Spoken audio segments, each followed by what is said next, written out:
Are Wrestling Extra. A abrupt emergency. We Are Wrestling. You only have so many spots on your roster. You can't have everyone. They're going all in for these documentaries. I want to be champion. I want to be the one to carry that flag. You're a wrestler here? You're a wrestler? It sucks seeing the real part of wrestling sometimes. You're watching We Are Wrestling Extra. What is up? We are Wrestling Maniacs out there worldwide. I'm the host with the most, Mr. We Are Wrestling himself, Snowden, the best one, Donnie, here with... Oh, what is going on? We Are Wrestling Universe. It is I, the voice of the faithful from Blitzkrieg Pro, Phil McManus, also snowed in and here with my man Donnie to record this extra. That's right. We got ourselves an extra, and today we are going to be reviewing WWE Unreal Season 2. There will be spoilers because Phil and we watched all 5 new episodes, which are available on Netflix. If you're not a We Are Wrestling Maniac yet already and you're listening to this extra wherever you get your podcast, please leave us a 5-star review, not just any review, a best one review, and download this extra and all the other episodes. But if you're not a We Are Wrestling Maniac, you're already over on the YouTube channel where you get the best pro wrestling content, live podcasts, live watch-alongs, extras, reactions, vlogs, everything pro wrestling, and you're not a part of the thousands of subscribers. We recommend you guys to hit that subscribe button now, turn on the post notifications. Videos be coming out of nowhere like an RKO. And of course, you already know the grind is real. I swear to God, that gets longer every time I come back. That's right. I swear to God, dude, pretty soon it's going to be the entirety of the show. Like, I mean, we're talking the progression of where you've come from since I've been like doing these with you. If we look back at like the first one we've done to this one, I mean, we're growing. So like, oh, we're growing just like those WWE commercials. That's what I'm saying, man. It's do the people know that we actually have on this extra? We're going to be talking. We Are Wrestling Universe. We were going to be talking to someone who is actually a part of that show today. We're going to talk to someone from the TV show Unreal on Netflix. We're going to interview them. We're going to get to the bottom of a cold, hard truth of what's going on behind the scenes in WWE. Yeah, so in case you've been hiding under a rock or you haven't really watched any of the We Are Wrestling content the past week, I was on WWE Unreal Season 2, Episode 2, the R-Truth episode, and I was contacted about this opportunity about 6 months ago from NFL Films. I'm not going to lie to you. I thought that this was a joke at first when I got the email. And then as soon as I go all the way down, I see the NFL logo and I said, oh shit, okay, this might be real.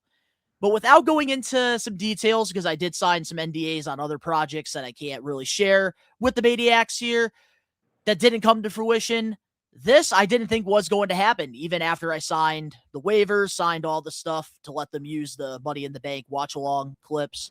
And then next thing you know, Danny tells me they put all 5 episodes up, and I was at my shoot job, I was scrolling, and then for a second I saw me and I said, damn, they actually put me on there. Dude, I remember you saying that you were going to be on episode 2. So I watched episode 1 and I'm really just watching it to get to episode 2. And then at the end of episode 1, your fucking mug just flies at the TV. That got me too. I didn't know they were going to put me in the season trailer at the end of the episode. That got me. Yeah, dude. My fiance and I were watching. They really fucking used you, kid. And dude, for good reason, bro. You have great reaction videos, man. Like, it's about time you got noticed. It is about time. So thank you to NFL Films and WWE say the for the grind opportunity. is real, right, Donnie? The grind is real. That's right. Always and forever. That's how it is here on We Are Wrestling. Man. The grind is real. And that's the thing. I always tell the We Are Wrestling Maniacs, I tell the best ones, you could do anything you want. You put your mind to it as long as you put the work in. As long as you are grinding. That's how you're going to be able to make it. For sure. Amen, dude. Amen. And honestly, a lot of the credit like also has to go not only to my co-hosts on the We Are Wrestling pod, not only the We Are Wrestling Maniacs who watch the videos, but you as well, because you really opened up the door for We Are Wrestling for more adventures, more opportunities outside of the YouTube bubble. So for that, like from bottom of my heart, I do appreciate it. And I know I told you that off there. But that's why I love getting to sit here and do a little extra with you. No, that's cool, dude. I appreciate it, man. I remember the first time I met you, dude. Like, you just had a fire, man. Like, you do the work. You do the work. You put yourself out there. You're not afraid to put yourself out there. And people sense that, man. There's like this thing with it's charisma. It really is just charisma, bro. And you have charisma. It's part of who you are. You can't fake what you have. You can't pretend to have what you have. It's just who you are, dude. I'm glad that other people noticed, so you can finally like earn that extra 2 minutes in your fucking intro, because you deserve it. The grind is real and you're doing it, dude. And I swear to God, next prediction, and this isn't a prediction, it's a spoiler, he will be doing something bigger with wrestling within the next 2 years. And you guys are getting in early. You know, you're here early. Appreciate this man while you can before you get paid to see him at a Comic-Con. And that's the thing too. Like, even with independent wrestling, We Are Wrestling, we're huge advocates for indie wrestling, and we always recommend you guys to go to your local indies, because you never know who's going to show up in AEW. Alec Price, Jordan Oliver, which I think we should talk about that first, because you and I, we're both huge independent Bro, if we fans, do and that, I don't get to talk about that on my regular pod. Bro, like, we're gonna go so off the rails here and make this an entire independent wrestling program again. Like, but yeah, oh my God, are you kidding me, dude? Like, Alec Price, fucking, like, what the fuck, dude? That took me from left field. I'm like, this is fucking amazing, dude. The Northeast Beast, bro. And Jordan Oliver, man, give me a break, dude. Like, these two deserve it so fucking much. Products of the Northeast up here, man. And he's already done what, dude? They've already been on Dynamite. They've already been on Collision now, dude. Like, fuck yeah, man. It's great to see, dude. And, dude, another man to give his kudos to, who was up here in the Northeast, not one of our own, but Sean fucking Legacy, dude, debuting as an NXT superstar in the title tournament, man. He was just here with us, what, a couple months ago, dude? Probably longer than that, because, you know, I'm a pothead, but felt like a couple months ago. And I mean, just come to these shows. People, come to these shows. You have no idea. You're going to be able to brag to your friends about it in a couple years. Just fucking get in from the ground up. Do you know how many people, their minds are blown when I tell them I met MJF at a Blitzkrieg Pro show? I believe it was the Luau 2018. I spent $20 on an 8x10 and a photo with him. Yep. And now he's charging $100 at these conventions and events, sometimes upward, depending on where he's at. Yeah. So it's crazy. Like, the Stars of Tomorrow, you could be a part of that journey just by going to an independent wrestling show, and you're not paying the arm and a leg like a WWE show to go to.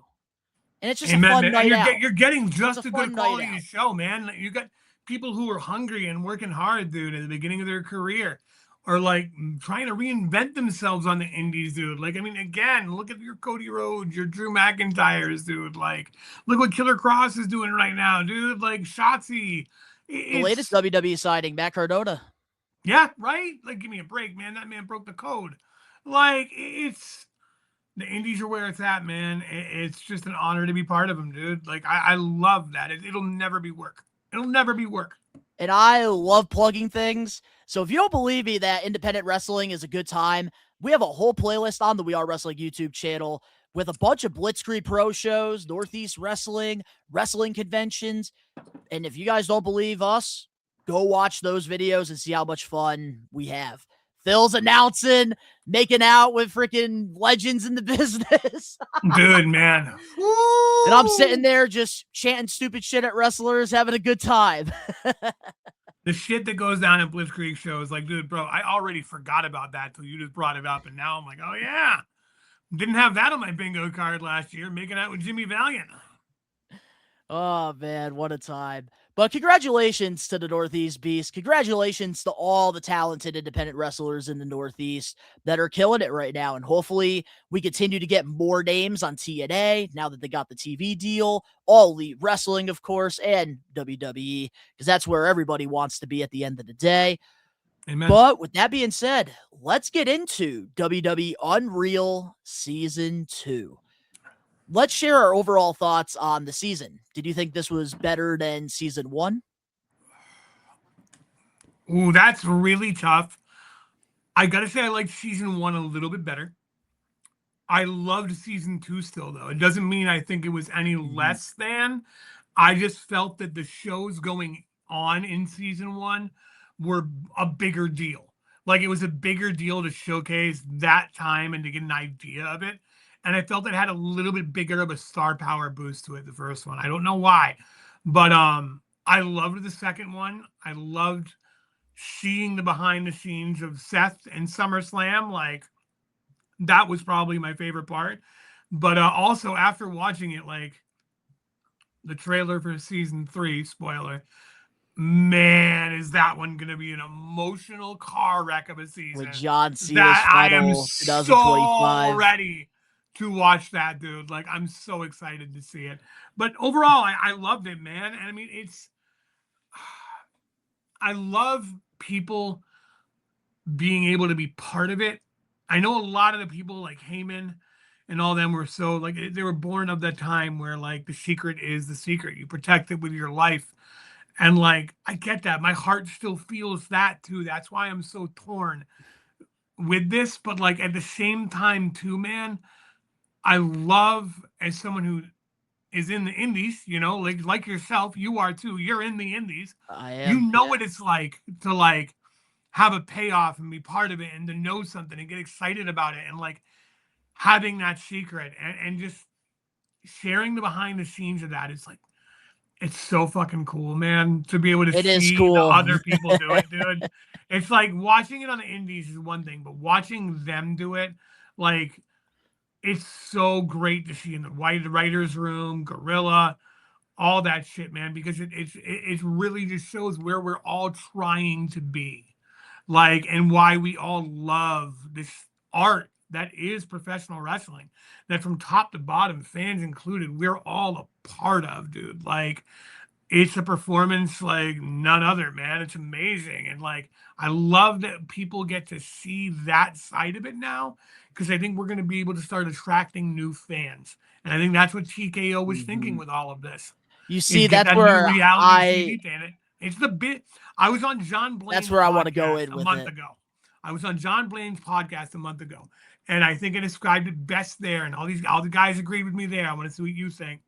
We had like the Attitude Era. We had the Ruthless Aggression Era. This is the business era of professional wrestling. This is the business era because it's about wrestling as a business and extreme and putting that business out there to make as much money as possible, to make it as mainstream as possible, to make it like the UFC. So TKO, this is the business saga of professional wrestling right now. That's what we're in right now. So we're going to see bigger. We're going to see grander. But you got to ask yourself, as a wrestling fan from the ground up, it's like watching your favorite punk band play in your friend's basement. To all of a sudden, they're on the main stage at the Grammy Awards, dude. You're going to feel a little bit of like, oh, man, this doesn't feel right a little bit. But it's going to bring in more fans. And I mean, it's the evolution of what we're doing. It's the evolution of the industry. That is a really good way of looking at it. I really can't argue and disagree. And like, I wanted to add to what you were saying about like it being the good and the bad of it, because I do see the scale with like both the good and the bad. Because of course, like I do love The Secret. I love kayfabe. I love MJF staying in character when he's at these independent wrestling shows, or when he's going to his car and somebody tries to get in the elevator and he says, fuck you. I love that old school side of it. But at the same time, things evolve through the years, sometimes for the better, sometimes for the worse. Dude, I remember the NFL without 2-point conversion. Like, it's just things change. And I really do think that having WWE Unreal, as much as like the old timers, they don't like it, I do think it's a good move because it does open up the door for more fans, new fans that don't even know what WWE is all about. Because I think they talked about this on the very first episode of season 1, where when you first think of WWE, what do you think of? Oh, this is fake. This is choreographed. It's a work. It's this, it's that. And that's what I like about WWE Unreal, it makes you understand what World Wrestling Entertainment is all about and how they do things. Where, yes, at the end of the day, it's a movie, but it has like, it's different than a movie. Yeah, no, you're right, dude. Like that's a really important takeaway they had from that by exposing that, because what I feel that does at the end of the day is a lot of people, you'd be like, oh, I love wrestling. Oh, you know that shit's fake, right? They're putting that part right in your face and showing you the thing that all of us as wrestling fans would defend and be like, yeah, dude, but you don't understand what they put their bodies through and how dangerous this truly is. Now we don't need to say that because they can see it. So there's a whole new respect for it. Therefore, it's like, oh, well, maybe I'll give this a shot. And then people will realize it really is. It's just the fucking most badass action soap opera that a man will admit that he fucking loves, or women, anyone. Wrestling's for fucking everyone. But like, it's just, it's always been, it used to be about tugboats, typhoons, earthquakes, like fucking Hulk Hogan. Larger than life superstars. Yeah. And now it's about like, it's more story. There's more story driven to it. And that's why I like it. It's more like it's growing up and we're growing up alongside it. And change is hard, especially when you grow as a person. And we're watching our business grow. But that's what it's being now. For the first time ever, it's not just run by a carny. It's Vince McMahon is a millionaire who should be a billionaire. And he gave us something amazing. And now we're seeing what an actual business could do with it. And they're really just pushing it like it is a product. They don't have that blind like loyalty and faith and the code and the Carney code wrapped inside it.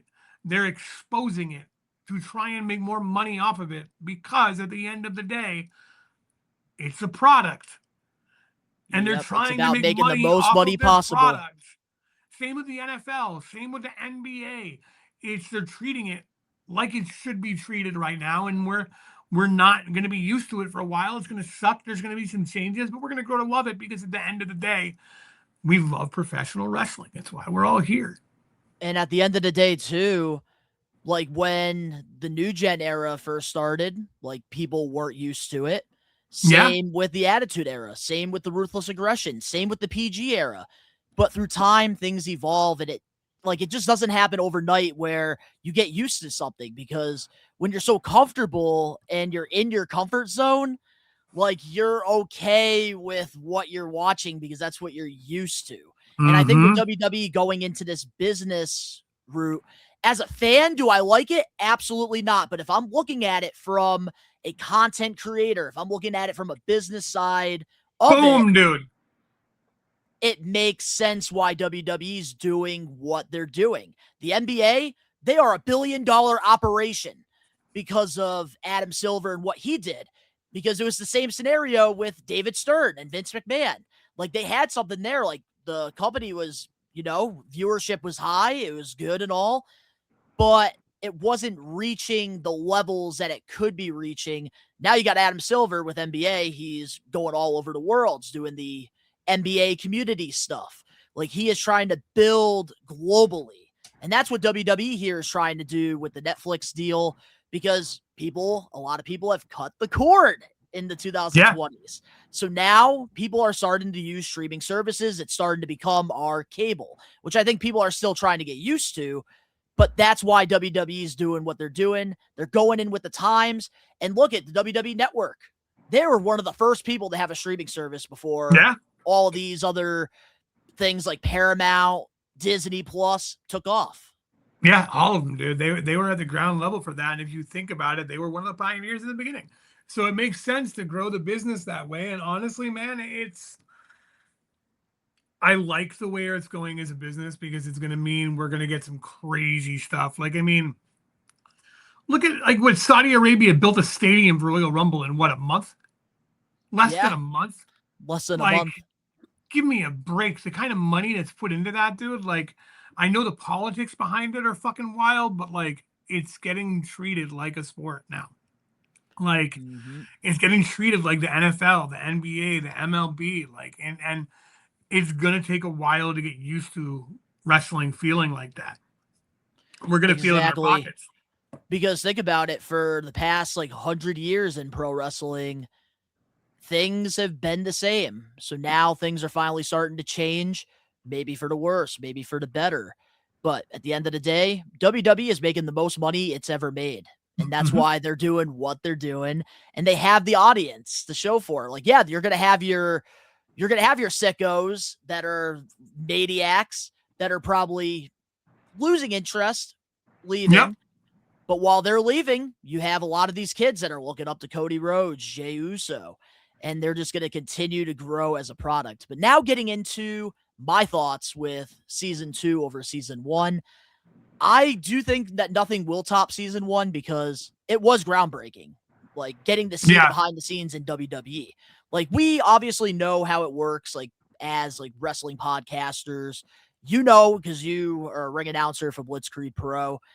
And that's the thing, like we know how the business works, but getting to see it on the biggest level, like a WWE, that's where it's like, oh shit. Yeah, Because it's they've fun, always man. kept the secret. They've always kept that secret. Mhm. But I It's will fun say to be season part of it. 2, what I really liked about this season though, I thought we did get more insight with the writers' room.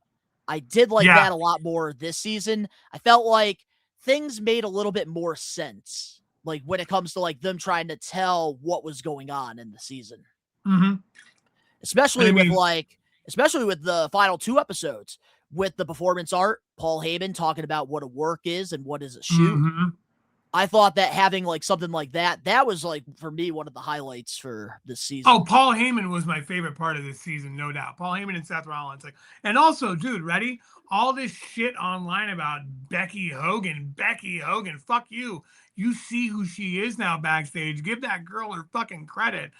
Dude, Becky's fucking awesome, man. I've always loved Becky. Like, shout out to her Yeah, book, Becky's too, man. great. That shit's amazing, dude. Like, her, Seth, fucking, like, but Paul Heyman just, like, the way that man talks about wrestling, I could listen to him talk about wrestling for hours, dude. He's Any just, interview that man does, I listen to. yeah, he's Heyman is God. They said it for a reason, dude. Like, you don't get a better mind to the business than Paul Heyman, dude. So having him in the world, just watching him, like, just the work with Seth and him before, yeah, him telling you what the work was, man. Like, that was just fucking awesome. Because I remember SummerSlam, dude. Like, that was probably my wrestling moment of the year. Just when he Willy I have a Wonka viral those clip. fucking crutches, dude.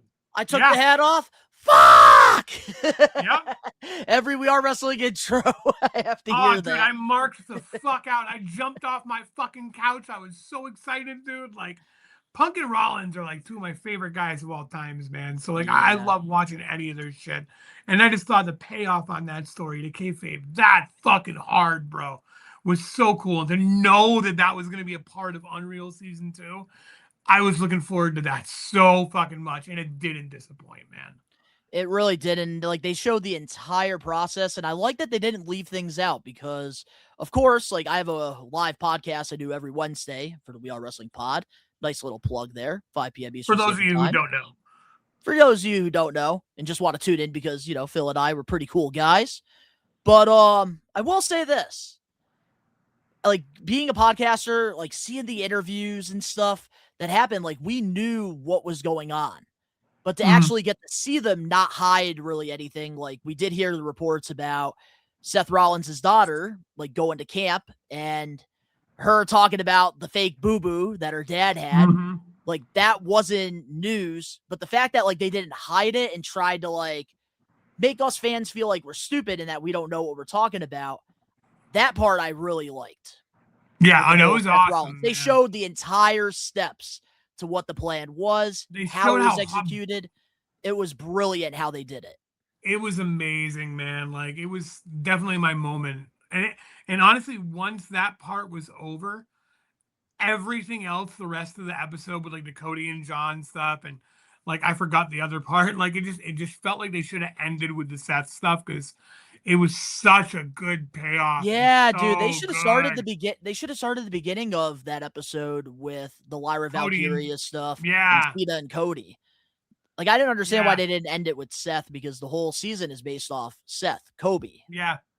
And it was so awesome to see behind the scenes on that, like everyone involved and everyone not involved. Then watching Gunther figure it out, dude, like and go up to him. That it was such a cool moment, man, to watch that whole thing. Like I'm probably gonna watch it again just Oh, because for that sure. was so cool. I will say this, though. I do want to talk about Becky real quick because I do have a hot take with Ooh. Becky that I Let's go. didn't really like. So the first thing she says in episode 1, which was No Days Off, she wants to get Lyra Valkyria over with the crowd. That's her goal here in this feud with Lyra, is to make her better than she was. Which I Yeah. will say, like, now Lyra Valkyria is more established because she got to work a program working multiple PLEs with Becky. But the thing that sticks to me is Becky says, I want to put her over. Why didn't she win the Intercontinental Championship back from Becky at SummerSlam? Creative, That's my man. problem. Yeah, That's I my agree issue. with you. I agree she should have won it back at some point. Like I think Becky you're right. didn't need to win 2 out of 3 matches against No, Valkyria. she didn't. She didn't need that. Lyra did need that. But I don't think at the end of the day that was Becky's decision. I think Becky Oh, I know it wanted wasn't to her happen. decision. Yeah. But I think that I agree. I think that Lyra should have won that match. That was like my little thing, but I don't blame Becky though, because of course, creative, like they have made it clear, like, especially in the Unreal series, like they have a room, they all discuss, and the final say is Triple H at the end of the day. Which that's one thing I want to know your thoughts on, because I feel like a lot of the viewers, when it comes to WWE Unreal, you either love Triple H, you love playing the game, or you fucking hate seeing his face on WWE programming. I'm curious to know where you're at with Triple H. I love right that now. son of a bitch, dude. I still love him. I always will. I think he has a good mind for the business, and he's so far ahead of you guys and everyone else, like with where he's going and what he wants to do. The problem I think is when he has other people above him telling him shit sometimes, things get fucked up. But I think when you want to let him cook, he can fucking cook. And I think he knows better than most of them. And I think he can take emotions out of the equation and predict hours if this thing goes right. And that's why I like him, dude, is he's been in it. He selfishly was, for his entire career, people would say, put himself in the top spot and was always in the top spot. What better guy to be put in charge of getting people into a top spot than the guy who supposedly hogged the fucking spotlight? But unpopular take here, he fucking earned it in my eyes.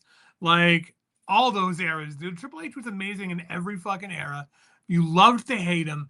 You knew he was a bad guy, but you still fucking hated him. But then he came back and you loved him. You couldn't fucking help it, dude. He's too charismatic, too good in the ring, too big of a fucking presence, man. Like, and he still brings that now. And I mean, we need that. You need that big looming authority figure, man. And like he does. He's got a great mind, dude. And he's got good people working with him, like Heyman and shit, dude. They won't yes man that motherfucker, dude. They won't.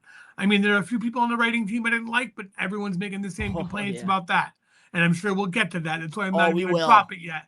But like, I like what he's doing, dude. I think that like we're just getting started with what he's going to be able to do. With Triple H, like I do have the biggest love-hate relationship when it comes to him. I will say this season on Unreal, I didn't hate him as much as a lot of other people did, because I've been reading the backlash, and I think Triple H has been getting a little too much heat. Now, some of those other writers in the room, by all means, Road Dogg, I can understand that. Michael Hayes saying that Chelsea Green is not a beta vetter, I can understand that. But like Triple H, I thought for the most part this season wasn't really that, like, I didn't hate the guy as much. I didn't hate him at all. I can't even think of one scene where I would have questioned my LA Knight, that to me, like, that's one thing. But like people are talking about, like, the big thing I kept hearing for the critiques with Triple H is the way he was talking to the other writers, the way he was talking to the talent, and I didn't get that vibe from Triple H. No, I didn't get that vibe at all, man. Like, and I think a lot of people are trying to make this a thing, when I guarantee if WWE Unreal was around with Vince McMahon, we'd be saying, wow, Triple H, I think you need to freaking put the sledgehammer in it more. Yeah, right, dude. Like, I think I they know don't that understand unless how people- it was. I think they don't this- understand how it was back in the day. Not only compared that, to dude, now. but like, I mean, maybe make it something simpler. Maybe people don't understand like what it's like to work in a business like that, where you're working alongside other creatives and trying to make something and push it and market it. Like, I myself work in marketing. I worked in marketing for companies. I worked in marketing for people. I worked in marketing for corporations. It all comes down to you have a team of a bunch of people, and there's one person with more pull than you, and you got to work together. And some people don't like. You're never going to see eye to eye. But at the end of the day, are any of them really bad? No, they're all opinionated, and there's one person who's in charge of all of it. It's a simple business thing. And again, ready? Business era. Business era. And that's the first thing CM Punk said when he came back to WWE. He wants to make as much money as possible. And that's what the business like was all about in the 80s. Yeah, Now it's dude. just on a bigger scale and just a little bit. We're getting more like of an insight look at Gorilla. We're getting more of an insight look at how WWE is operated. And I also do like want to give a shout out to Maven because I thought he did a really good video on like WWE Unreal Season 2. And I thought like he had some really good points in there as well. And he even was complimenting Triple H more than hating on him. And that's somebody who, if you watch his videos every Friday on his channel, he will tell you straight up he's not the biggest Triple H guy. But Fair. he also said there really wasn't a lot that he could critique with Triple H. And he felt like he was not really in the wrong in some of these arguments. And also, too, I think people are also, and I want to put this out there because I think this is what the old timers like Russo, Cornette, they're all talking about with EO jumping on the Triple H. Like, why are we making this a fucking thing? Because people are bored, EO bro. Sky is like I couldn't believe how nice he is. Holy Dude, crap. You know whose minds are going there? If you look at who's making the accusations, that should tell you everything. People who do it themselves are looking for the bad in others at all time to feel better about them fucking selves. End of day. Yep. And that's the thing, like, EO is just very happy that she had a great match, great opportunity. And she's somebody that, like, I see why she's in the position that she's in. Yeah, like, no, she absolutely, gives dude. so much than she takes. And that's why they put her in these positions. Yeah, team player, dude. Like, And she God, knows and the God role, forbid man. somebody's happy about something and then they just jump on the boss. Like, Triple H, that's the thing, too. Like, why NXT Black and Gold was so successful. And I think a lot of people forget about Bingo. Triple H's pros is because Triple H has other bosses that he has to approve, like Nick Khan. Nick Khan has more power than him. TKO has a lot more power than him. Black and Gold NXT, Vince did not give a fuck about NXT. Nope, he got to do Triple whatever H the fuck he was wanted. able to do whatever he wanted. And that's one thing I noticed in this new era of WWE. Like, yes, I critique some of Triple H's booking decisions a lot, and I'll talk about it. I will call it out, but I also will call out the positives and the good. And one thing Triple H definitely has on a lot of other bosses is the chemistry of the locker room. They trust Triple H, most of them. Yeah, especially the women's division, I noticed. Oh yeah, dude, absolutely they do. Like, it's weird, man. Like, I don't have any critiques, man. I think he's good at his job and he's doing it like to the best of his ability with people above him and the people he works with, man. Like, we're new to this kind of feel. Like, I mean, we're only a couple years deep into this, man. Like, in 5 years, talk to me then. Like, that's how I feel, dude. Like, and I'll tell you this right now. TKO time to cook. And I guarantee you this, if Triple H gets let go tomorrow by TKO and WWE, it's going to be a whole different product for the worse. Oh, dude. We need Triple H. Just like the UFC, people give Dana White a lot of shit. I'm not the biggest fan of Dana White personally because of some of the shit that he's done. But at the end of the day, the product is going to be totally different without Dana White in his vision. Synonymous, man. Passion. It's like TNA when Scott D'Amore left. Like, yeah, dude, completely different. That right there, what you said. And people want to say fucking Tony Khan's a mark. Holy shit, this Carlos guy. Oh, don't even get me started.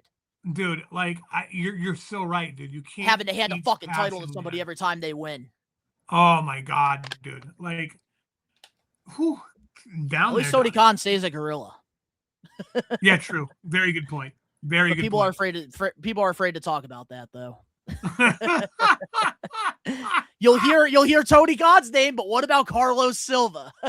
Yeah, dude. Yeah, look at you go, man. Woo! Yeah. I like this. Spicy. But We're gonna make another fucking reel. More clips for We Are Wrestling the Post. There you go, dude. There you go. But I will say this though. At the end of the day, like I have one critique with Triple H really, because not everything is going to be a home run, and I know that. Mhm. But my one critique with Triple H's booking is these moments. You make a moment and you don't follow it up with something better. John Cena's heel turn. Perfect example, which I think we're going to get into season 3. That's what I feel like they're going to really get into. Yeah. But also, R-Truth. Like, why didn't we talk about what happened after he cut the hair? Like, Yeah. he cuts the hair. That's when that angle stops. The whole episode 2 is called The Truth. So can we get the truth on why R-Truth went back? Like, you were doing this comedy, like this serious character for a couple weeks, and then he goes back to doing the comedy stuff. Like, I wish that maybe somebody in the creative team, like, I wish they showed that. Because it doesn't make sense. I agree. That's It the makes no only sense. thing It was that's abandoned. that's like the only thing that like they left out that I was upset Yeah, about. they abandoned that, and they abandoned like oh god, what was I gonna say? The other abandoned thing they did. There was one Was other it- gimmick they abandoned. The heel turn. Yeah, the heel turn and R-Truth were both just like abandoned. Yeah, like they talked about well, the heel turn, but that's why I'm saying, yeah, like, did they really talk about it, dude? Like, why did it just abruptly end? well, they the way talked it about how fucking the did? plan came to fruition in season 1. But I think the reason why, like, we didn't really hear much about the failed Travis heel Scott turn, shit? I think they're waiting for next season. And I hope Okay. that they're waiting for next season because they better not abandon that like they did with the R-Truth thing. Yeah, I really I'm gonna give them the hope benefit they of the show doubt. us, like, Because I think Cena's going to be a I vocal want to know point where in it season 3. originally was going to go to. Where was it Me too. originally going? Like, I mean, it had to have been going somewhere. It seems like let's turn him heel with Travis Scott and The Rock. Whoa, cool, you got your moment. And just no, you can have the music. Exactly. Black, he's bad. That's And it's good. like, That's and good. it's like, tell me what happened with Travis Scott, even though we already know. Yeah, Tell right. me, because I'm Be like, looking yo, at put it from a blame. casual viewer's perspective. And dude, ready? Fuck that. Even besides a casual viewer, as someone who was there, and you yourself especially, dude, John Cena fans, you deserved a little bit fucking more than that, man. We deserve waited an for how many explanation. years for him to turn heel? Like, we waited how long for that to happen? And then for it to be just nothing. Like, it really went nowhere.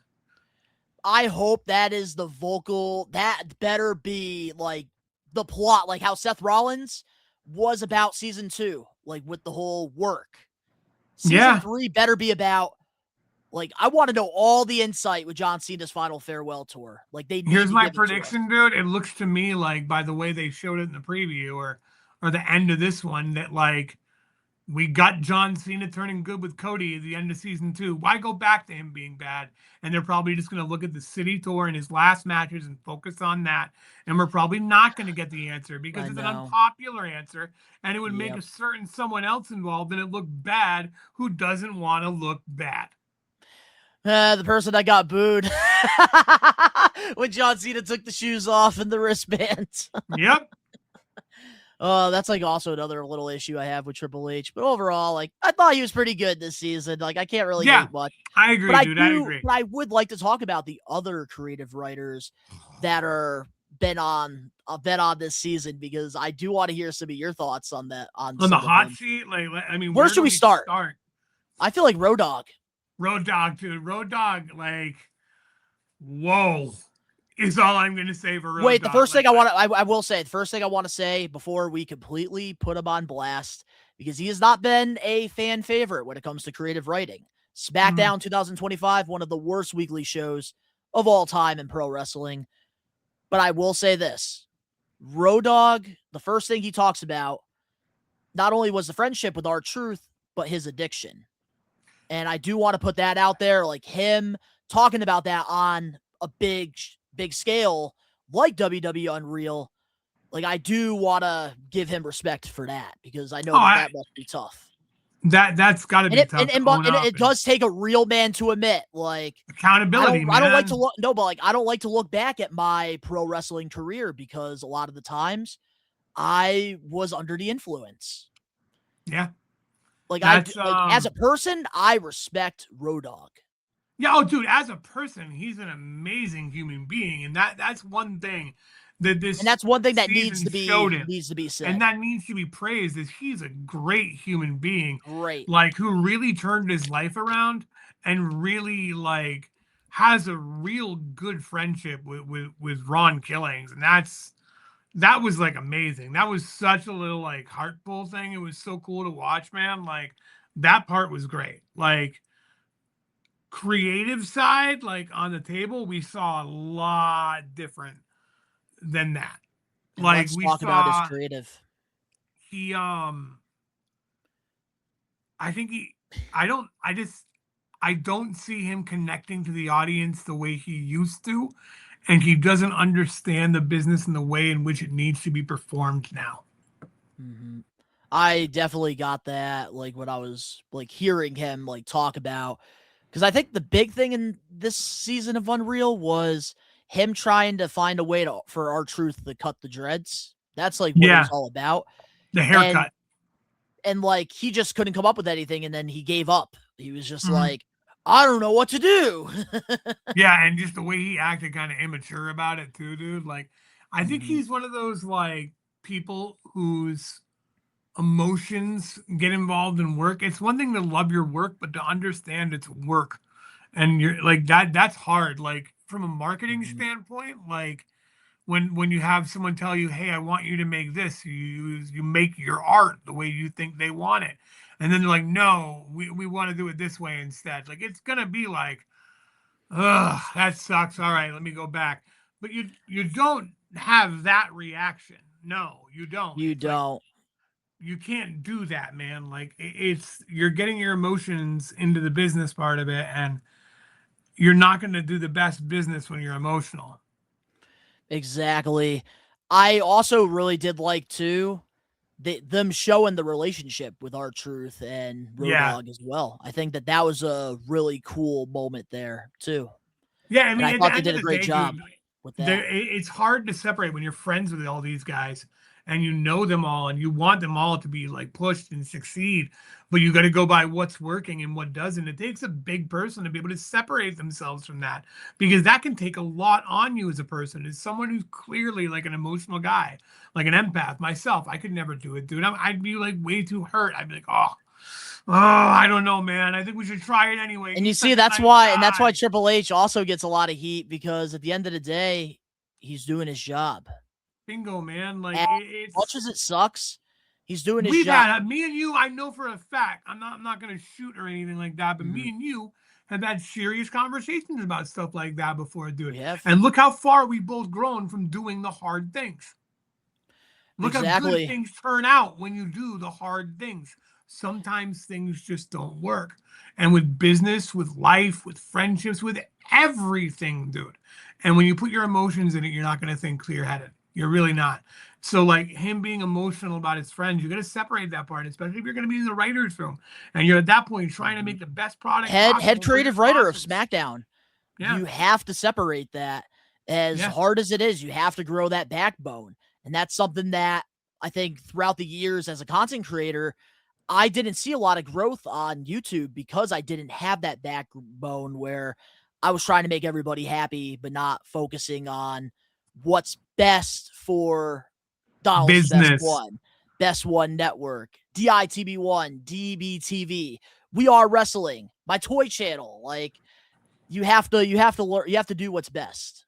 You got to look. And I think Road Dogg will get there. Hopefully he gets there. You gave a perfect example because you just named off how many projects you've done to get where you're at. You put in the work, dude. You're doing the work and you're continuously getting better. And you were on WWE Unreal, what we were talking about, because of just that. So it's a scenario like that, dude. Like I've liked you for a long time. You're a great dude. 6 years ago when I saw you on Unreal, probably not. Now, absolutely. I've been waiting for this to happen. You know what I mean? No, and that's just growth, dude. And that's like being able to tell you the hard stuff. I want a friend to be like, yo, dude, your shit's kind of weak right now. Here's some notes. I'm not docking you because I know how good you are. Is everything going on? Things good in your personal life? I want friends like that. I want those Ted Lasso, Exactly. Oklahoma moments. I at my work, like on our meetings and on our board meetings and stuff. I have Oklahoma moments where if I need to say something to you, I will. I'll be like, yo, just like Ted Lasso, Oklahoma. This is what's going on. Because it's more, I'd rather have someone challenge me and work with me than not, dude. And at the end of If the you don't day, challenge yourself, you're not going to be better. no, absolutely not, dude. And being like, surrounded by yes men is just, it's not, you're not going to it's see not growth good for by doing business, and that. you're not going to see growth. And right now, we're trying to grow the business, the new evolving business. And, you know, you got to keep your team to go with the times. And I mean, it's same with Michael Hayes. Like, I mean, people are giving him shit right now, too. He's been around for a very long time. Member of the old school and new school. Like, it's, you're going to have different voices. You're going to have people from the past, people from the present, people predicting what the future is going to be, all working together with one goal to get the most eyes on the product. And that's again why I will preach this to the end of my days till we get it trending or something. It is the business era of professional wrestling, because The that's business what it era. is. Yep. We are in the business era of wrestling. We are getting it treated like a business. UFC is a business. Now the WWE is a business. And it's going to take some time to get used to, like you said earlier. But speaking Yeah. of Michael Hayes, I will say this about him. The nice little transition. Michael Hayes, I enjoyed him this season on Unreal, actually. Just him sitting there like in the producer chair saying, top that. Like, Yeah, oh, dude, yeah, he's great. fucking Here's the savage. thing with him, dude. I Like, loved Michael he's Hayes never with that. changed. He's never changed. He's never going to change. He still sees that 1980s I love Freebird it. in the mirror, I bet, dude. Like, I love and it. that's the beauty of who he is, man. And like, you need someone like that in the writer's room, dude. You I need that loved guy. everything about Michael Hayes this season except the one comment that he had to make about my girl Chelsea Green, saying that she cannot be a main eventer and she cannot be a world I champion. disagree. Chelsea I Green is the disagree women's heavily champion. as well. Chelsea Green for Rumble win. You want to talk about Jey Uso shock? That right there, Chelsea Green winning the Rumble, that will be a shock. How about the pitch where she wins it accidentally, dude? That should have fucking happened. That was the best storyline. You see, that's where this is why I have the love-hate for WWE Unreal, because them talking about that as a pitch in season 1, it made me so fucking mad that didn't happen, and then we got Charlotte who won the Rumble. Right? That would have been the best Piss Rumble me in off, fucking history, dude. Like, oh my God. And dude, yeah, Chelsea, she's now, I think because of this show, which one thing we can say is this show is going to grow stars in new ways. Yep. I think that this show She's taking advantage of it. If you notice, she was on both seasons. Key part. This is where she's going to earn her push now in a new way. And she will be a world champion soon, dude. Like, and that dude so deserved. I love Chelsea Green. I'm telling you this right now. This is going to be I don't even think this is a hot take. I say I'm going to say 2 to 3 years. Maybe even next year, actually. Chelsea Green is going to get that Daniel Bryan push. Something is going to happen where she's going to get instantly over like Daniel Bryan did with the whole yes thing. Because one thing that Chelsea's doing, one thing that Chelsea is doing, and it's brilliant, she is taking advantage of every opportunity outside of that ring. If WWE says, we need you to go to a hockey game, she's the first person to say, all right, time and place, when? Yeah. Because even Matt Cardona, he's been talking about it on the Major Pod, how he's trying to take advantage of every minute, every opportunity he gets during the second run in WWE. He's trying to take all the opportunities to go to these events. And I guarantee you watch Unreal. If it's not season 3, season 4. Cardona will be a part. Cardona Absolutely. will be a massive part. Dude, and then they're going to have all that footage from the indies they're going to put on with it, dude. Give me a break, of course. Watch. Dude, he'll probably be a part of the John Cena. He's going to talk about GCW. Season 3. Yep. He will. Yeah, oh, absolutely. He has to. He's an opportunist. He's an opportunist, just like Chelsea. I'm excited about all this. It's but, so dude, cool. Chelsea Green, I do a million bajillion% disagree with Michael Hayes on that one. Yeah, But besides me too. that, I did enjoy his his rants in that producer chair. I did enjoy that. Oh, Top he's that. entertaining as shit. He's entertaining. That's how as you shit. have a 5-star. So good. But let's Oh, also man. talk about also in the creative room as well, Bruce Pritchard, because I feel like we didn't really hear much of him this season. No, he was kind of a quiet background character this season, really. I can't really honestly remember one big key moment from him this season. I really can't. I couldn't Hydrate, either. Donnie. Yeah, Yeah, stay so like hydrated.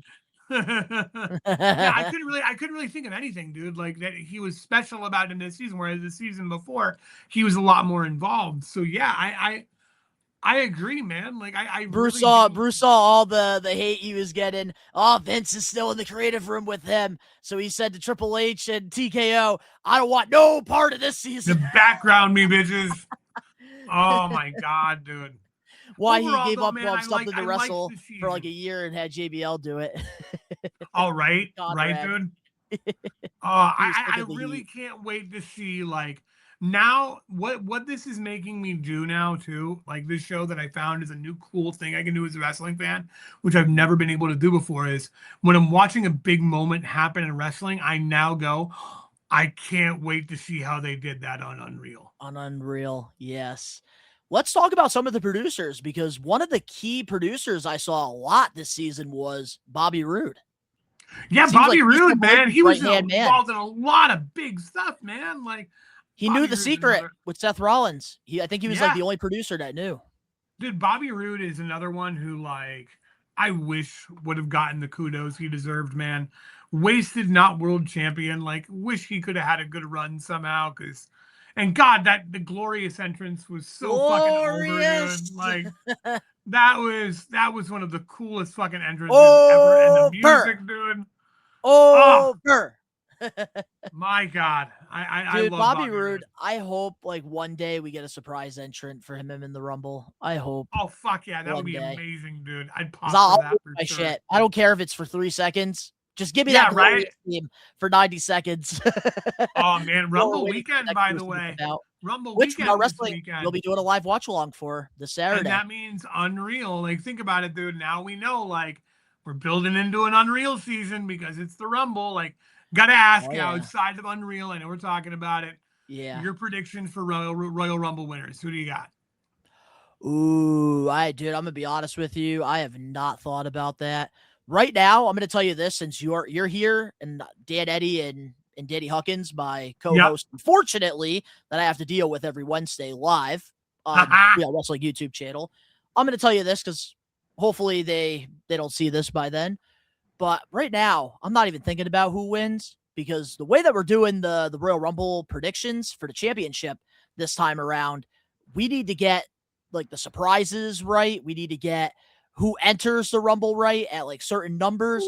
So I'm doing like I'm over analyzing. Like I'm doing so You're fantasy much football in right the now. Royal Rumble right now. And let me tell you, Damn. the surprises right now. We're recording this, guys, Monday, January 26th. This will be up by the time we have to put in our predictions, because a lot of the times in our predictions, it feels like somebody says something, you sway somebody. So then they're like, I They'll like take that yours, idea. yeah. So I'm going to go with this winner. That's not happening no more. Danny Huckins is losing that freaking championship Saturday. So I already got my surprises locked in. And basically, if you lock in a can surprise, you give me? I want to hear who do you think? How many surprises are you calling? All right, for the so men's, there's and how many for- two women, 2 men. All right, and you want me to give who you think they are, and then what? All right, so who do And you honestly, think? I'll share mine, because what I'm going to do. Let's do it, after because Monday night- you All can right, now, right? So after Monday Night Raw, basically at 12 a.m. Tuesday, my strategy is I'm sending those surprise entrants in there so that Danny and Dan Eddy cannot copy me. Okay, that's smart. So my first surprise, it's obvious. We're getting Powerhouse Hobbs in the Rumble. I'm taking that. I'm taking those points. Okay. And then for the women, I know Bianca Belair showing up. Has to. Okay. She's had a broken finger for like a year now. No. She's coming back. She's back. And then my second one, I think I'm going to go Chad Gable. Really? I think Chad Gable's going to come back. I saw that picture of him in the gym. He is. Oh, he's fucking he's in huge. Wrestling Machine Kurt Angle. Like, right, dude. I think that's like Perk Angle, dude. Like shape. My God, dude. So I think I might have to go. I might go Chad Gable on the second one, and then Okay. for the women, like I'm also thinking too, because like there is some producers that are in WWE, so like maybe we get Molly Holly, because I did see her on Unreal season 2 a little bit back there. Okay. So maybe So Molly you're not Holly. going big. You're maybe not going Molly Holly big goes. surprise. I don't think anything crazy is gonna happen. Why not? One, they're in Saudi, so I feel like with traveling, they're not gonna wanna like go out of the way. Like Jericho is not happening. Because one thing I do notice with AEW is, and I go on their website frequently, I try to see like how it is. Because a lot of times they don't use people, and then when they remove somebody from the roster, they're gone. And Jericho is still on the AEW's website, but Powerhouse Hobbs, immediately when his contract ran up, which I think they kind of waited until after Collision was aired, they took him off the website. Okay. Jericho, as of right now, is on AEW's website, so I don't think that's going to happen. Fair. Do you think he's coming back at all? Yes, WrestleMania. WrestleMania, you say, They're Jericho. saving it for Mania. Yes, they okay, are. as like a surprise opponent? Yep. Kit Wilson's going to issue an open challenge to somebody because the man is over. And then you're going to hear Break the Walls Down, and then Judas is going to play. And it's dude, okay. All right, Donnie, get a job in the writing room. That sounds badass. I'm gonna guess Jericho just because to be different. Like, because I want it. That'd be dope as fuck to see him in the Rumble, dude. Like, but what you said makes way more sense, and I'll go with Powerhouse Hobbs under his new name. For women, I will say I'm confident in the two men. The women, I'm confident in Bianca, but that second one, I'm still doing a little bit of like research. I don't know, dude. I'm thinking maybe AJ, like as a surprise. I'm taking that. I'm thinking maybe AJ Lee. Like, I'm thinking it's gonna be AJ Lee and Bianca Belair. Like, I think those are your two. I might have to take AJ Lee. Thank you. Because think about it, dude. She'll travel with Punk there. She's a big enough fucking name where it'd be a huge surprise, and it could like build into something in Mania. Like maybe even, dude. Like, I really see AJ Lee being in the Rumble as a surprise. Yeah, because her and Becky will probably do something there, and they'll build something. Yeah. But I will say this: like, I'm totally taking that AJ Lee idea, and basically what's going to happen here. And like, we're going to do Unreal terms since this is an Unreal extra. So what you're going to get here, guys, that's going to happen on the We Are Wrestling podcast, we're going to spoil this. All right. This is going to be a work. Spoilers. So basically what I'm going to do on Wednesday or Tuesday at midnight, I'm going to hit Dan, Eddie, and Danny with my signature move. And I'm going to take Phil's answer with AJ Lee and Bianca Belair. Phil has helped me turn heel. There we go. Hey, and listen, if we're going to be anything together, inside scoop here with the We Are Wrestling we are going universe. to be heels because, Donnie, you're great, but we are going to push you to be greater. Greater, yes. But getting back into some of the greater producers, we got to see Abyss. We got to see Tyson Kidd. And we also got to see Billy Kidman. We were hearing him in the background a little bit with the time. Oh, dude, I think he had a bigger role in season 1. But with the producers, though, like, what was your thoughts, like, overall on them? Like, overall, man, I think they're all fantastic. They're really good at their job. I think it's so fun to watch how polite Abyss is compared to how his character work was in wrestling. Like, that's one thing that will always be funny to me. Is, oh, yes, sir. Thank you. Oh, that's fantastic. And then if you go and, like, look at his TNA runs, it's like, what the fuck? Like, I love it, dude. Yeah, like, oh man, Father James Mitchell.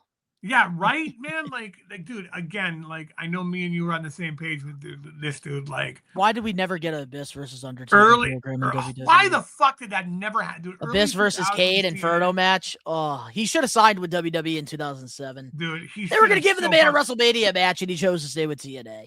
With loyalty, but also stupidity. But that's why he's in the position that he's in right now with Unreal. Yeah, but dude, can you imagine how cool that would have been? Like, Abyss that was one of those dream matches, man. Like Abyss and Taker, Abyss and Kane. I mean, we always had the Samoa Joe and Kurt Angle, but we got that we never got to have the Abyss and fucking Undertaker or the Sting and Undertaker. Like, now you're gonna get me bitching about something completely fucking different, but like whatever. We talked about him, and that all came up because trauma. That's fun. Yep. But yeah, dude, I thought the producers right now that WWE has are definitely some of the best. Like, I love getting to see Tyson Kidd like work with like the female wrestlers. And it just seems like they just get better and better every year. And I think a lot of that has to do with Jason Jordan and Tyson Kidd as producers. Yeah, man. They have I noticed that they produce a lot of the women matches. Except for like the main event ones. That's Michael Hayes usually. I gotta say this one, man. Like, the culture backstage and just like the atmosphere backstage is so awesome. Like, everyone's so open. So it's they have a good team, man. Like, and if you look at the stories, what it was like on working under Vince back there, man, like compared to this, like, whole new fucking ball game, dude, by the looks of it. There's no fear anymore. Mm-hmm. Well, Abyss kind of shows some fear when Bruce Pritchard or Triple H gives him a critique. He's like, I hope it was perfect, sir. Yeah, yeah. Thank you, sir. But I also like overall just this season, I just think that they just did a really, really good job at like giving us the timeline from after Mania to SummerSlam. I thought they did a really good job there. And then I know CM Punk, like he has said on interviews, like he didn't want to be a part of season 2 like he was in season 1. But they still did a really good job with like still showing like him and Triple H talking. Like I really enjoyed that. And it's so cool to see like two guys who absolutely despised one another get to work together in this era of WWE. People grow, man. People grow. It's cool to see, dude. And like, I mean, like I myself have grown like a lot recently, dude. Like it's just one of those things. You go through phases in life, like, and you change. If you stay the same, like life would be pretty boring, man. Like, you gotta evolve, and sometimes that means forgiving people and seeing that, like, if you change, maybe they change too. Like, I don't know, man. People get down on themselves a lot for like past shit, but myself included, dude. But like, no one's harder on you than you, man. And people can make up. People can like make it work. And they're two people who had a shared love for the business and both love what we do. And now they're getting to make it together, man, and make a shit ton of money doing it. Like, exactly. Who fucking wouldn't want to be in that position, dude? So now, out of these 5 episodes, which would you say were your favorite? So episode 1 was No Days Off. Episode 2, The Truth. Episode 3, The Vision. Episode 4, Performance Art. Episode 5, The Pop. In no order. How many favorites? 2 of them? Just your favorite episode out of the 5, if you had to pick one. My favorite? Oh, man. Performance Art. I gotta go a little bit over, just because like watching Paul Heyman describe the work and like getting to see like all the effort put into the work and just watching it happen, like, and just it was so awesome, man. Like it was such a cool thing, and it brought me back to like all of it, and like, it made me more excited for the last episode so I could see it happen again, watch the clutches drop, but like. As far as full-on episodes, yeah, episode 4 was like, it hooked me beginning to end. It was the perfect episode. It was perfect, especially for like what I want in WWE Unreal, because you're trying to educate the casuals. You're trying to educate the ones that are actually trying to learn what sports entertainment is all about, what pro wrestling is all about. And I thought episode 4, having Paul Heyman explain a work and a shit, like, my God. Like, nobody could have done it better. I remember just sitting there going, Jesus Christ, this man, he's poetic. And like, you can see the passion in his eyes. And you can't teach passion. And that's why Heyman is a Hall of Famer at the end of the day. Absolutely, dude. From sneaking in to taking pictures to like the biggest mind in the business right now, man. Like, but that's like also another thing about like the R-Truth thing. Now that I'm thinking about it, dude, I wish like they gave us more of that like insight of like the contract situation, because I feel like things are still unclear. Like R-Truth says like he basically got fired. WWE is saying his contract ran up. Like, and they were going to renegotiate. What was it really, dude? You know, and like they didn't really explain that on the show. Honestly, it's something we'll probably never know. At least he got to cut his hair. What was your gut feeling on it? What was your gut feeling that like my gut feeling I will say, because that was like the biggest storyline of this Yeah. season, in my opinion, was the R-Truth thing. Because Seth Rollins, like, we already kind of knew what was going on, but like with the R-Truth thing, there's still a lot of There was real questions. life involved there. Yeah. Real life, exactly. And by the way, I'm honored to be a part of that episode with my reaction because that was genuine. But with R-Truth, man, I do see where WWE, like, where they were coming from. I really, you see, that's why, like, I didn't really critique Triple H this much this season because I'm trying to, like, understand it from a business perspective, from like putting my feet in his dress shoes and trying to understand where he's coming from. And to be honest with you, R-Truth, like, I think, like, you keep him because at the end of the day, like, that's like getting rid of, like, your best locker room. Like, you got to have somebody in that locker room. The morale. The morale. He's the That's glue. what I'm looking He's the for. morale of the locker room. Yes. And the glue that keeps people together and happy. Because that's the thing in pro wrestling. It's such a hectic, selfish business. Yeah. And having somebody like R-Truth, like, you need to have somebody in that locker room. That's why I want to believe it was renegotiation. Yeah, but like during like the renegotiations and stuff, I get it from R-Truth's side, like where he sees his value, but I also get it from WWE's side of it, where maybe they didn't see the value because he is getting a lot older, and he has done everything he possibly can do, except win the world championship, which I don't think in this era of WWE that's going to happen because there's just way too many talented performers right now. And with the new WWE, like, they already have like new guys that they're trying to push, that are trying to do. So with R-Truth, like, I could see why maybe they didn't see where the value was, but I wish that, like, somebody, like, at the interviews, instead of just saying, I love R-Truth, they should have explained what we're explaining right now with, like, the locker room. Like I wish that we got that side of it during the negotiation. I agree with you. And like, hot take of my own on that. You don't know what you got until it's gone. And I think the wrestling community reacted to the shock because we all just assumed he'd always be there because he's been a background character for a long time, 24/7 championship. Whenever he came out, it was to entertain us for like a quick fun segment. Like,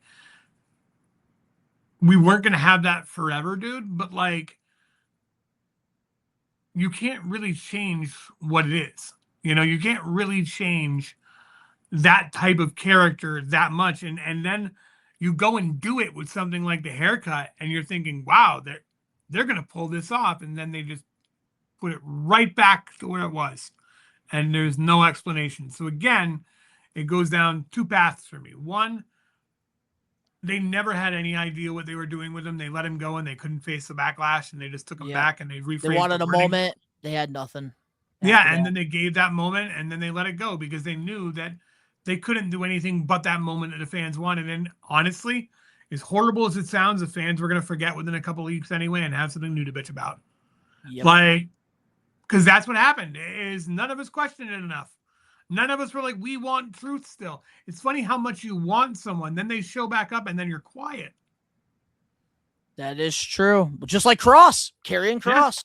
Yeah, right. That's like the perfect example. And dude, if he comes, and that's my fear, if he comes back, like, we want Cross, we get him back. And then we're like, oh, cool. We're just cool and complacent with it. We're not like jumping up and down like we should be to show every week that we still want to keep him. Oh my God. If I'm TNA, I would be giving Karrion, I would be giving Killer Kross as much money as possible. Killer Kross, TNA. Yes, absolutely, dude. Absolutely. You need somebody. You could build around him. Dude, you could build a company around him, man. He's fantastic right now, and he's red hot. But like with R-Truth, I wouldn't have been so mad if because they didn't really give us that explanation. Like, they took the Road Dogg route with R-Truth here. Like, they did the serious thing and then just forgot about it. He started doing funny stuff again. I wish that maybe like during one of Cena's farewell tours, like backstage, they could have just had R-Truth being all serious and then John being the good guy that he is. Like, what happened to you? Like, just something so stupid and little like that. That's where we could have got Cobb and the R-Truth back. Yeah, dude, that would have made sense. Because you at see, least. and that's the thing. If Road Dogg, you're listening to this, which I highly doubt, Ah, that's why you don't just give up in the writer's room. no, push for what you want, man. We all enjoy ideas. Maybe one of yours That's like will you be and better I, than the Phil. others. That's like you and I right now going across the bridge without the friggin' wood that's on the bridge. Yeah, yeah, Like, exactly. we're just teleporting at that point. Yeah, dude, you gotta do the work, man. And it's not easy. It's not fun, and you're not always gonna get the right answer. And that's why you surround yourself with people who can say no. That way you can grow, because sometimes you're not right, which it sucks when you find out, and you usually find out later on. But like, it's just growing as a person, man. And great Man, in-ring performer, good person, really good guy. Glad for all he's done. Writing room, too much emotion with the people, man. That's just my opinion. and one thing I will say too that was really sad during this episode, or during, I believe it was episode 5, the pop. Man, just seeing Lyra Valkyria, like, Oh, have a That- panic attack on air, pretty Dude, much, man. I that felt so broke bad for my her. fucking heart. She's one of Oh, I my just favorite couldn't women stop wrestlers talking, right dude. now. I love Valkyria, Yeah, she's like, great, and dude. it I felt just, so bad for her. We've all been there, man. but everybody's felt been like there. that. But I Yeah. do think that it's really cool that she allowed us to get to see that. Yeah, and was very honest and open about it. And that's cool, man. Because like, dude, life's hard, man. Like, and it's good to show us that like these superheroes we watch every week are just regular people like me and you and have the same problems. And this show shows that. And that's so cool because I mean, there could be a girl out there who like absolutely adores her and sees that and is like, oh my God, I felt like that. And my hero felt like that. Like, And you know what? That's it's really okay. cool. Yeah, exactly, man. Like, as someone who has like, I get panic attacks all the time, man. I used to get them Me a lot. too. I mean, I've ended up in the hospital before from them, dude. Yep. Like, Oh, same here, man. 10 like years ago. it's yeah, man. For me, it was about 15, 16, dude. Like, it's no joke. It's the worst feeling in the world. It's scary. Like, and people forget how hard that shit is, dude. And to see it like that, it was hard to watch because you know what it feels like, and you just feel bad. And just I don't know, man. I like that we're in an era where mental health is just as important as physical health right now, and Exactly. that's really cool because it's very important. Oh, for sure. I do agree with you on that. But now, is there anything that's little that you feel like we're leaving out here before we close off this extra? Anything that Honestly, you want man, to add? Or did we hit the nail on the head? I think we hit the nail on the head, man. I feel confident in saying we covered pretty much most of what we thought were the good parts of it. I mean, we missed a lot of the storylines and like let's just say like Penta. That was some entertaining. Penta, shit that there, was dude, good. getting That's to got to know be. him. Yep. That's a positive. Naomi, like Jimmy Uso's relationship, that was pretty cool. Like them mentioning her and Sasha and the walkout. Like there was some cool stuff, but that wasn't like That the shine was for me. pretty. That we should talk about a little bit because Yeah, that was another kinda thing that was surprising, dude. Like, pretty shocking. yeah, They I'm actually surprised they covered mentioned it. Sasha and Naomi, and they covered that fully. Yeah, Which fully came I onto it. really love that because I knew like they were going to talk about her at some point with the Money in the Bank, of course. I don't think they have gotten to the point with like the pregnancy with the championship. I think we'll get that in like episode 1 of like season 3. Well, they dropped hints, dude. They dropped some hints in there, but Yeah. I really enjoyed getting to see her and like Jibby because like that Oh, was their one of the highlights for relationship, me dude? watching Total Divas back in the day. Like I enjoyed like their chemistry Oh. on screen. So Yeah, like I getting to never see watched that Total like Divas, on man. Unreal, kind of cool. That's cool. And even getting like the inside scoop of like how she left before. Oh yeah, I it was thought cool, was dude. very So like good. again, like that was great, but and there was other moments that were more like. Oh, another poignant for point too me, with Michael like- Hayes. Michael Hayes, like him saying like walking away is not the right Oh, move. yeah. I agree. Yep. I agree with that. Yep. He did I make think- he was right. I think that like this season really showed that like this show is here to stay. It's going to be a mainstay of the way we look at wrestling from here on out, and it's just going to keep getting better. I think. Oh, it's I going to just really get do. better and better. I agree. I think it's going to grow with the business, and it's going to grow stars for the business. And I think we're going to start seeing them on like more like another thing I know you love, like Real World Road Rules Challenge type shows might start taking them in. Like, Yes. it's legitimately, we're in an era right now where it is legitimately, again, drop that hashtag, the business era of professional wrestling, where this kind of shit, these crossovers are a lot more likely than ever. Oh, absolutely, 100%. And I think it's a really smart way, especially like for just that couple minutes of showing Penta, getting to see Lyra Valkyria throughout the season, Chelsea Green taking advantage of these opportunities. It's brilliant because you're not only helping these performers grow, like become established superstars like in the ring, but also outside the ring, which is also just as important as being Bro, in the ring. it's like, if you look at it in a way of like, we're becoming a fan of you twice now. We're a fan of the character you play, and we're And a the fan person of you you as a are. person now. Yes. And that's the cool part about this is you'd think that transition would be harder for like the heels and stuff, but like, no, it makes it show just how good they are at their job, how good they are at what they do. And it shows that, hey, maybe us wrestling fans have been on to something for a very fucking long time about how much fun this shit can possibly be. Because there's nothing better than a good storyline with a payoff. And we all saw what happened with Seth Rollins at SummerSlam, man. Like, And I'll tell you this about Seth Rollins, and I think this is the best way to end this week's We Are Wrestling Podcast Extra. I will say this. I hope if it's not season 3, during season 4 of Unreal, I really want to know if Seth Rollins and CM Punk have this animosity that we think they do because of all those years. I would love to see how they are behind the scenes because they are doing a good job at keeping that a secret. And maybe they it's a good really thing. are. Maybe it's a They good thing really to are keep it doing as a a good secret. job. Maybe it's a I good don't know, thing. man. I think But that like I think like, they may be getting along just fine now these days. they have to. Yeah, there's the chemistry and everything, dude. Like, I think it's part of the. I think it's a little MGF. I think there's a little bit of MJF thrown in there. You know what I mean? Like, They're keeping it a secret, though. part of it alive and a secret, and just They having haven't fun shown with them it. to. Like, they made sure after SummerSlam in that episode 5, they had them separate. Like, they didn't want to show any of that. So Mhm. I do think WWE Unreal, like, yes, they are showing us stuff, but at the same time, I think they're trying to keep certain things. Oh, they know what they're doing, dude. They know what It's they're smart. doing, man. It's smart. They know. Ready? The word the business. The business. Exactly. They know the business. Like, they know what they were doing with this, man, because it's another way to pump the product, dude. They're gonna show you something, but there's still gonna be magic behind the scenes you don't see yet. The business. Yep, just like CM Punk, you've gone corporate. Corporate Phil. Amen, dude, brother. You have no idea how corporate I went this year. Oh my God.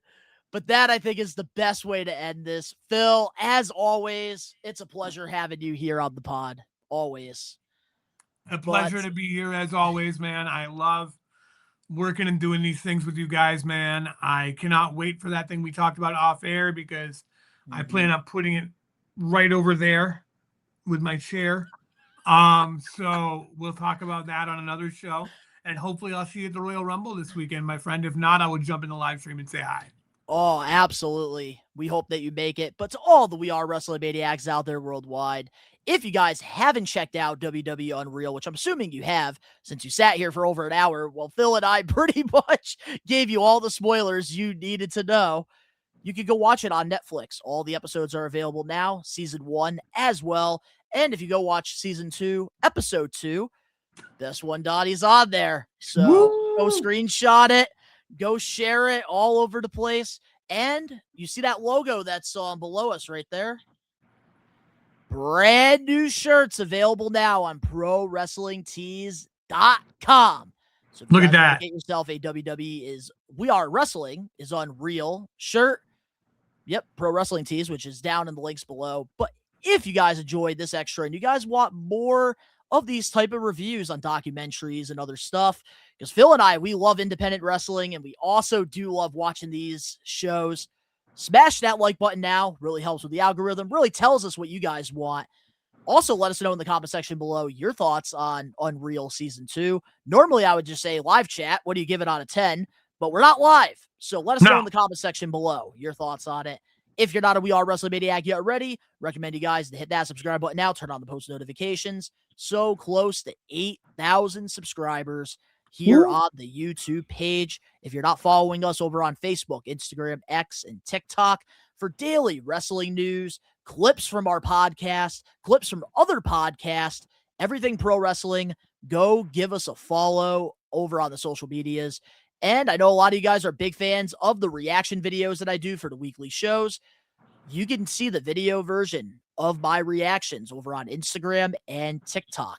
Just a nice little reason to follow us on there. But links down below. Go follow Phil over on his social medias. You want to plug your stuff? Voice of the Faithful over here, Blitzkrieg Pro, Disney Dad World on Instagram. Come find me. Join the thousands of people who put up with my shit where I hardly ever post. Find me on Facebook under Voice of the Faithful, Phil McManus. Got a fan page. Come on over. Other than that, you'll see me at every Blitzkrieg show, and you'll see me hyping every show with We Are Wrestling. Big shout out to you guys for doing what you do and being the best supporters of us we could ever ask for, man. Like, you guys are freaking fantastic, dude. We always know, like, We Are Wrestling is going to be part of the show, dude. Like, I love what you guys do, man. Big fan, first off. Honored to be part of it always. Absolutely. And Saturday, February 21st, Westfield, Mass, Blitzkrieg Pro is putting on a banger. And We Are Wrestling will be in the house. If you can't make it to Westfield, you could go watch it on IWTV for the old WWE Network price of $9.99. And we're not even sponsored by IWTV. $9.99. But it's totally worth it. And after my scientists, after my lab, after my people make it, you know how much money Baby Billy gets? He gets $0. Zilch. I'm giving it just to you. Just for you. That's right. And all the links are down in the description box below. But of course, there, baby. All the We Are Wrestling Maniacs out there worldwide. Not only is the best one, Donnie, going to win his championship back, but of course, you already know we are taking over. Peace.